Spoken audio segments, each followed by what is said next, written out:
वालेकुम। आज हम एक नई वीडियो के साथ हाजिर हैं और ये जो वीडियो है ये बहुत बच्चों ने डिमांड की थी फैक्टराइजेशन की। तो पहले तो हम फैक्टराइजेशन को समझेंगे कि फैक्टराइजेशन है क्या चीज़। बेसिकली फैक्टराइजेशन की डेफिनेशन को अगर हम देखें तो फैक्टराइजेशन का मतलब होता है कि हम किसी भी चीज़ को, किसी भी प्रोडक्ट को, हम जब प्रोडक्ट को कन्वर्ट करते हैं मल्टीप्लिकेशन फॉर्म के अंदर तो वो हमारे पास फैक्टराइजेशन बन जाता है। अगर मैं आपको एक एग्जांपल दूँ 2x² का, 2x² ये एक प्रोडक्ट है। इसे अगर आप मल्टीप्लिकेशन फॉर्म के अंदर कन्वर्ट करेंगे सो 1 multiply by 2 multiply by x multiply by x, तो ये आपके पास इस तरीके से ये पूरी की पूरी जो मल्टीप्लिकेशन के अंदर कन्वर्ट हो गई, ये इस प्रोडक्ट की वजह से हो गई। अब ये इन तमाम इसके फैक्टर हैं जो कि फैक्टराइजेशन चैप्टर के अंदर हम इस तरीके से डिटेल में तो नहीं लिखते, बट अगर हम इसकी बेसिक देखें तो वो इस तरीके से बन के आती है। तो फैक्टराइजेशन क्या चीज़ है? Factorisation is what is factorisation. अगर आपसे कोई पूछे सो आपका रिप्लाई सिंपल ये होना चाहिए, when we convert product into multiplication form it converts into factorisation. तो अब इस तरीके से जब आप किसी भी प्रोडक्ट को मल्टीप्लिकेशन फॉर्म में के अंदर कन्वर्ट करते हैं तो फैक्टराइजेशन जो है वो बन के बस आ जाता है। इसी तरीके से अब इस फैक्टराइजेशन को सॉल्व करने की भी मज़ीद 3 तरीके होते हैं। 3 मेथड से आप फैक्टर को फाइंड आउट कर सकते हैं, 3 मेथड से। फर्स्ट मेथड जो आपके पास होता है वो आप सबसे पहले देखते हैं कॉमन। मतलब सवाल कुछ भी हो, कैसा ही हो, पहला काम जो आपका होना चाहिए वो आपका होना चाहिए कि आप उसमें से कॉमन निकालें। ये आप कॉमन पहले आप काम करेंगे तो आपके जो एरर के चांसेस है और फैक्टराइजेशन जो आपकी मुश्किलात जिसके अंदर आप बहुत फेस करते हैं वो कम हो जाते हैं। 50% जो आपके इसी से आपके क्वेश्चन बन जाता है। पहले तो आप कॉमन देखेंगे, कॉमन आ रहा है तो वेल एंड गुड, नहीं आ रहा तो आपने फिर उसके बाद जो अगला मेथड को फॉलो करना है वो फार्मूला मेथड फॉलो करना है। अब फार्मूला मेथड क्या होता है? फार्मूला मेथड जाहिर सी बात है, और आपके पास जो फार्मूला मेथड बनेगा वो 2 फार्मूले से बनता है। या तो आपके पास a प्लस बी का होल स्क्वायर वाला बनेगा, या एक पास बनेगा a माइनस बी का होल स्क्वायर वाला बनेगा, या a cube plus b cube वाला बनेगा, या a cube minus b cube वाला आपके पास बनेगा, या a माइनस बी का होल क्यूब और a प्लस बी का होल क्यूब। इस तरीके से जितने बहुत सारे फार्मूले a cube plus b cube plus C Q minus 3abc वो वाला फार्मूला भी इसमें अप्लाई होता है। बट हमारे जो खान बोर्ड के अंदर है वो इस चीज़ का यूज़ बहुत कम है। जो मेजर यूज़ है वो इसका है और इन नीचे वालों का है। वो फिर मुख्तलिफ क्राइटेरिया होता है। अगर हमारे पास सवाल फैक्टराइजेशन मल्टीप्लिकेशन फॉर्म के अंदर इसको प्रोडक्ट फॉर्म के अंदर कन्वर्ट करना, प्रोडक्ट फॉर्म क्या होती है वो भी मैं आपको बता दूंगा फार्मूले के अंदर। ये अब जो मैंने लिखी ना ए प्लस बी का होल स्क्वायर, ये प्रोडक्ट फॉर्म है।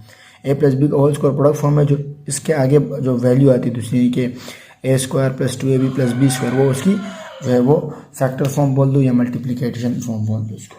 ठीक है, फैक्टर फॉर्म बोलो तो बेहतर है क्योंकि उसके अंदर टर्म्स आ रहे हैं। अब जो तीसरा है और आखिरी मेथड है जिसे आप कहते हैं middle term break, middle term break method. ये तीनों तरीक़ों से आपके पास सवाल सॉल्व होगा। इनमें से कोई एक तरीका डेफिनेटली उसके अंदर अप्लाई होगा। अब जो क्योंकि अब जाहिर सी बात है कि एग्जांपल की अगर मैं बात करूं तो एग्जांपल आपने देखना होगा, और एग्जांपल मैं आपको एक सवाल बना के देता हूं। जैसे 4x² प्लस 4x और प्लस 4। अब जब इस सवाल को आप सॉल्व करोगे तो आपने देखना होगा कि मैंने सबसे पहले कॉमन चीज़ आ क्या रही है। अगर मैं इसे भी x बिल्कुल ठीक, तो कॉमन चीज़ अब क्या आ रही है? अब आपने सबसे पहले देखना है कॉमन। सबसे पहली चीज़ आप फॉलो करोगे कॉमन। अब मैंने देखा सब में क्या कॉमन आ रहा है आपके पास, 4 कॉमन आ रहा है, तो आप लिख देंगे 4x² प्लस x प्लस 1। अब इसके आप मिडिल टर्म ब्रेक भी नहीं कर सकते, बाकी मतलब ये आपका क्या हो जाएगा, आपका आंसर निकल के आ जाएगा। ठीक है, अब अगर मैं इसी सवाल को थोड़ा और एलिब्रेट करूं, मैं दूँ 4x² प्लस 8x और प्लस आपके पास दोबारा मैं लिख दूँ 4।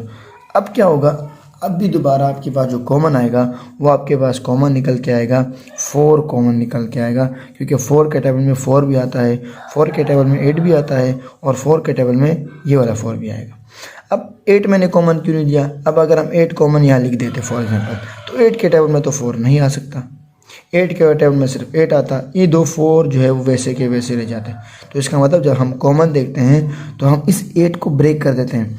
8 को ब्रेक कैसे करते हैं, 4 मल्टीप्लाई बाय 2। अब आपके पास ये वाले दो ब्रेक आ गए, इसका मतलब इसके अंदर एक कॉमन 4 आ रहा है, इसमें भी 4 आ रहा है, इसमें भी 4 आ रहा है, इसीलिए मैंने इसमें से 4 उठा के लिख दिया। अब जब मैं इसको कॉमन लिखूंगा तो मेरे पास ये इस किस तरीके से बनेगा, ये बन के आ जाएगा x²। और अब देखो 4 जो यहाँ पर मौजूद है, यानी कि जाहिर सी बात है 4 को मैं कितना मल्टीप्लाई करूँ, एक तो ये प्रोसेस होता है कि 4 को मैं कितना मल्टीप्लाई करूँ कि 8 आ जाए, बिल्कुल 2। और दूसरी चीज़, अब 4 आपने कॉमन ले ली थी, अगर मैं 8 को फैक्टर बना देता हूँ तो 4 तो मैं कॉमन ले चुका हूँ, यहाँ से भी ले चुका हूँ और यहाँ से भी ले चुका हूँ। तो जब मैं 4 यहाँ से कॉमन लूँगा तो सिर्फ 2 बचेगा, उस 2 को मैं 2x के साथ लिख दूंगा तो 2x हो जाएगा। और यहाँ पर एक ही 4 था तो वो मैं कॉमन ले चुका हूँ, तो यहाँ कुछ भी नहीं तो 1 बचेगा। फिर इस तरीके से अब अगर आप ब्रैकेट के अंदर वाले को देखें तो ये एक फॉर्मूला बन के आ रहा है।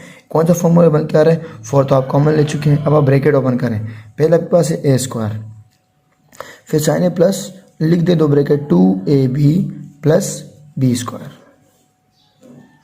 अब स्क्वायर आप बाहर निकाल चुके हैं तो आपके पास सिर्फ यहाँ पे आएगा x। जब यहाँ जो वैल्यू आएगी वो यहाँ पर भी आएगी।